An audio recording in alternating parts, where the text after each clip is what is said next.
Hey there, sports psych enthusiasts. I'm Dr. Colin Fehr, and I want to share my passion with you. I love talking about ways to unleash the power of the mind. This recording is part of a larger lecture series I've created in an effort to make sports psychology concepts more accessible to a larger audience.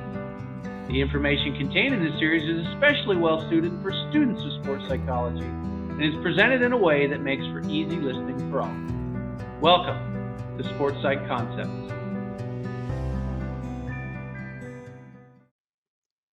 Hey there, everybody. Thanks for joining me for another Sports Psych Concepts lecture. Today, I'm going to talk about interventions for athletes with eating disorders and really the role that sports psychology practitioners or mental performance consultants can play in supporting athletes with eating disorders. Now, our focus is going to be on practical interventions, but I'm not going to do like a whole bunch of case study type things, examples. That's not really, I'm going to stay more broad, high level than that, but talk about things, how to foster a supportive environment, what we can do to enhance athlete well-being and performance from a general principle-based perspective. And the things that I'll share will apply really to anyone across the spectrum of the sports psychology space, whether they're on the mental health side of things or the mental performance side of things, definitely recognizing that there's different boundaries of competence there, especially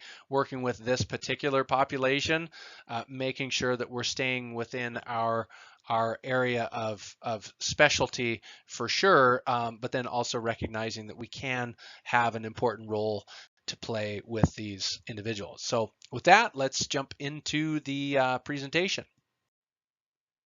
So the first thing I want to mention is really just kind of a refresher for some other presentations that I've done, and just establish this as the baseline here, is that eating disorders, or let's just say eating behaviors more broadly in sport, they exist on a spectrum, to where we have optimized nutrition on one end, to disordered eating further in the other direction, to then its most severe end of that spectrum, which is clinical eating disorders. And so when we're working with athletes, we disordered eating is surprisingly common. I mean, really, maybe not surprisingly common. So whether it reaches the diagnostic criteria to receive a clinical diagnosis, that is not as prevalent, but disordered eating just more broadly itself is. And so it's important to understand the difference between those things, though. Okay, so just because someone has disordered eating doesn't mean they have an eating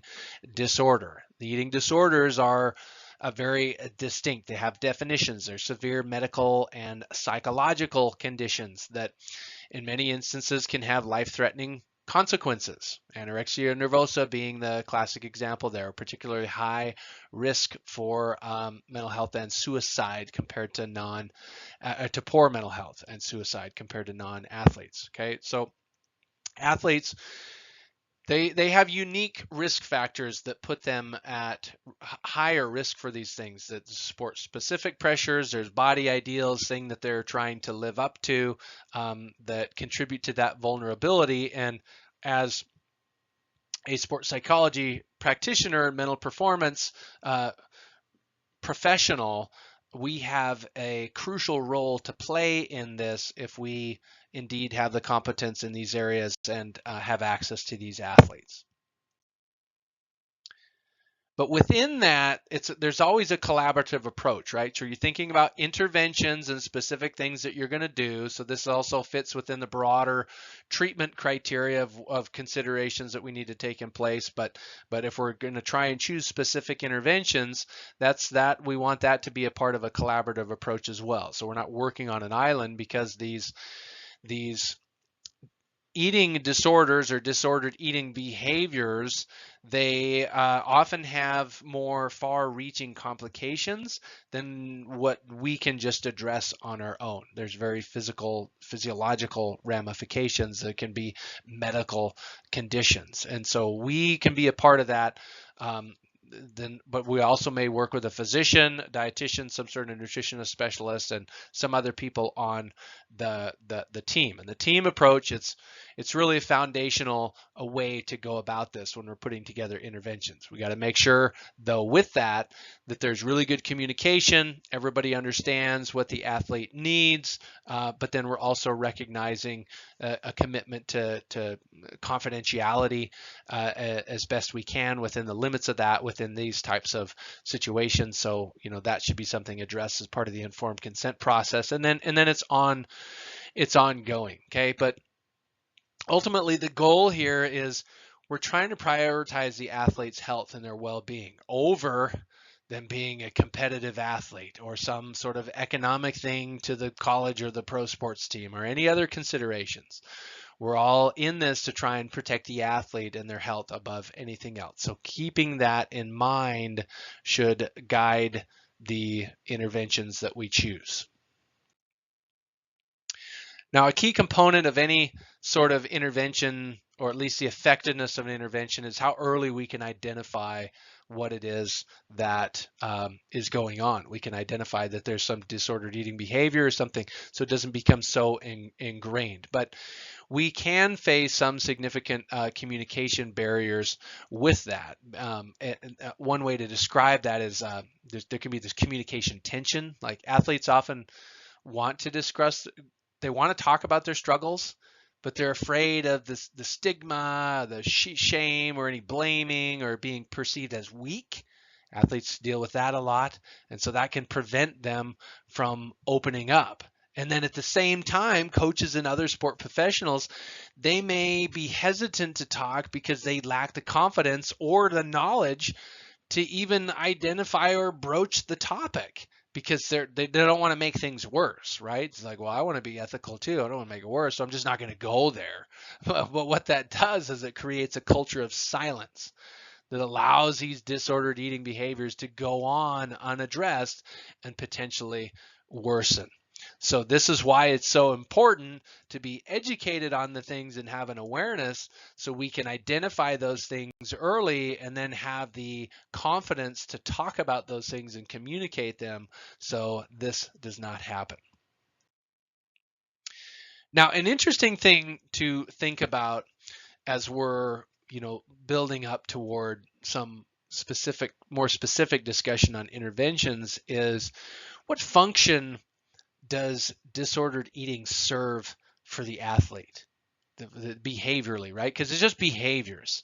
And so this is the way that we should think about it. This is the idea that I am proposing to you, is that it's vital for us to think about disordered eating behaviors as serving a specific function for the athlete. They're not just defiant choices, but rather we could describe them as strategic attempts to manage some sort of psychological suffering or something that's going on with the athlete. It's a coping mechanism for some kind of distress. Okay, so it serves a function for them.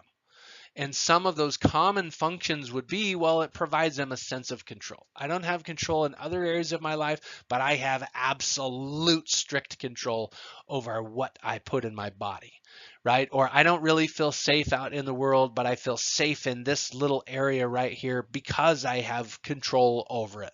Or maybe it's validation, right? They're looking for some kind of validation that, oh, I'm doing the right thing, and these are the things I go online and I can post that I'm eating all of these things that are supposedly healthy, and I get validation for that.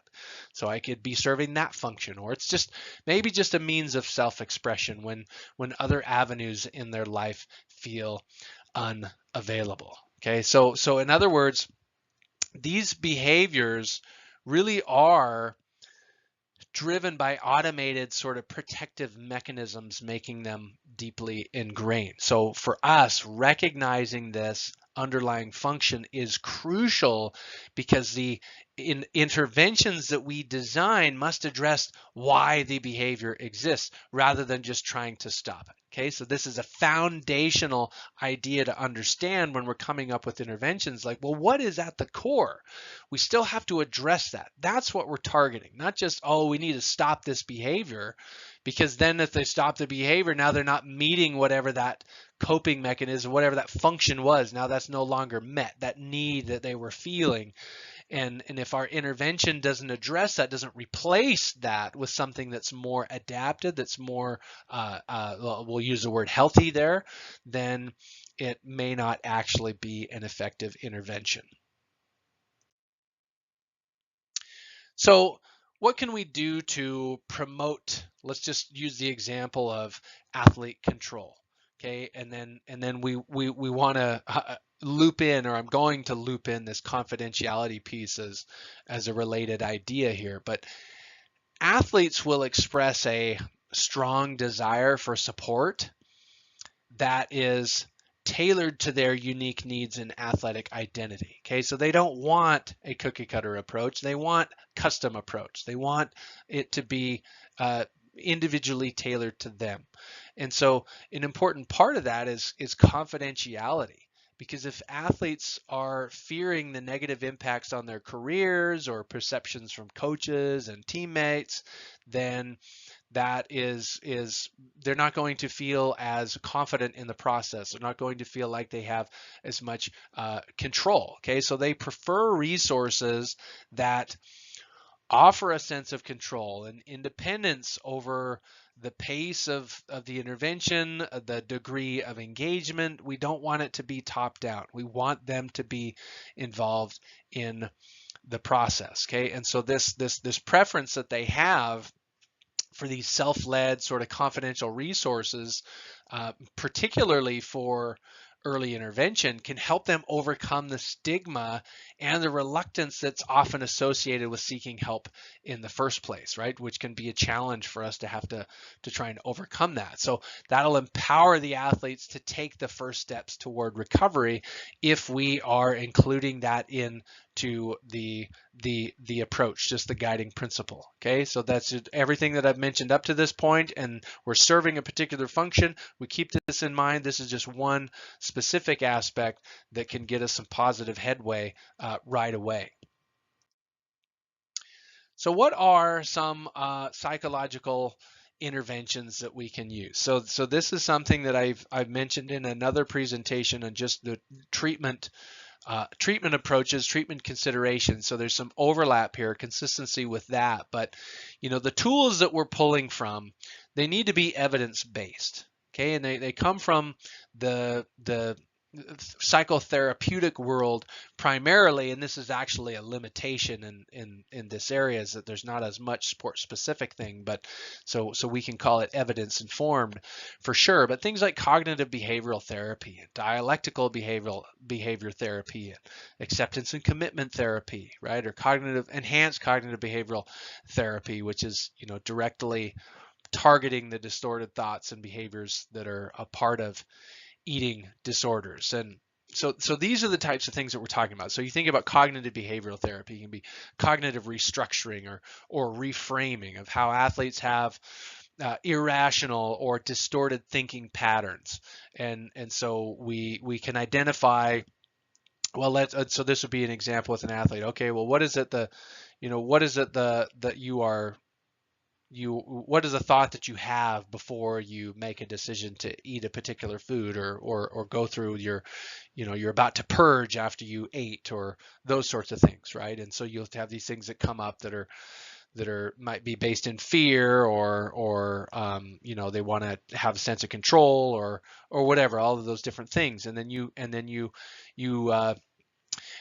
basically, well, where's the evidence that that's true? If you're going through a cognitive restructuring process, you might refute that statement and come up with an alternative statement. You try and replace it. Okay, so that's what I'm talking about right there with cognitive behavioral, and that can look a lot of different ways. Or it could be acceptance and commitment therapy, where they're just basically diffusing from their thoughts, right? Or they're embracing different experiences and openness to experience. You're trying to build more psychological flexibility. So there's different ways that you can enact those types of interventions within those theoretical orientations. So lots of different examples there, but we want to pull from those evidence-based areas. So if you're working with adolescent athletes who are dealing with anorexia nervosa, in particular, family-based therapy is the gold standard treatment there. Involve the parents, get them there. They have a right legally to be involved and make decisions for what their kids are doing there, and so that can be particularly helpful. Motivational interviewing is great. Lots of tools there that you can use with just the types of questions that you're asking and the skills that you're enacting as a practitioner. But that can definitely enhance engagement, especially when athletes are maybe a little bit ambivalent about recovery because they're like worried about the perceived performance impacts there. So motivational interviewing can help them in a lot of different ways. But ultimately, the key takeaway here is all of the different things I've mentioned is we're trying to, with our interventions, we're trying to target a specific function that disordered behavior is serving. We're not just trying to treat things on the surface and get them to stop doing that. We're trying to address the function, okay, that's going on right there. And so we need to tailor the interventions to whatever is occurring in sport, the pressures that they're experiencing, and then how their disordered eating behavior is serving as a function for those things, right? So we're taking all of that into consideration to then build an intervention that targets those things. And then, so lastly, interventions aren't just a one and done thing. There's this ongoing support idea to where it's not even if we use more of a solution focused sort of approach here and we make some pretty good progress, get them to, really connect with their values and take action based on that. And we have the other collaborative approach with other members of the team. It's ongoing, okay? It's something that we don't just want to let slide. So return to play, that's a critical part of it where we're including other members of the team. Our role most of the time is assessing psychological readiness to make sure that they're ready to return to play and get back in and that they've actually stopped their disordered thoughts and behaviors, not just met some sort of physical benchmark. Like, are they actually there? Are they actually to a point to where we can get them back in? Because we don't want to return them too soon because there's a real risk of relapse and then re-injury. And so any reintroduction of exercise or back to training, it's got to be gradual, closely monitored, because the whole process, it's non-linear. It's this ongoing thing. So psychological monitoring will be continual and be a part of the process to make sure that we get them back to where they are. So again, just think about it. Interventions, we're going to design those. They're not one and dones. We're going to have all these different phases likely of what we're going to have to work through and then continue to provide ongoing support. So to summarize, obviously, there's a lot of good things here to keep in mind, but we can be vital members of this team in coming up with specific psychological aspects of the treatment protocol, and we're addressing those psychological facets of the eating disorder. Really, ideally, hopefully we can be a part of the early identification and then really importantly understanding the underlying function of the behaviors. Then we prioritize, as part of that, how are we going to meet that function with something else and give the athlete a control and sense of confidentiality when they're seeking support, and then using those evidence-based approaches to tailor the intervention to the unique athletic context. So we're doing those things and we're guiding them on so many different elements. And if we do that, we can come up with good and effective interventions. So hopefully that was helpful for you and you learned some things, and definitely sending you some positive vibes. Appreciate you listening all the way to the end, and take care. Have a good one. Thank you for listening to this recording in the Sports Psych Lecture Series. I hope you learned something. More importantly, I hope you learned something that you can apply in your life. Feel free to share this presentation with others who might be interested. And if you're interested in more content like this, visit the Fehr Advantage channel on YouTube, or find the Fehr Advantage podcast on Spotify, or visit my website at fehradvantage.com.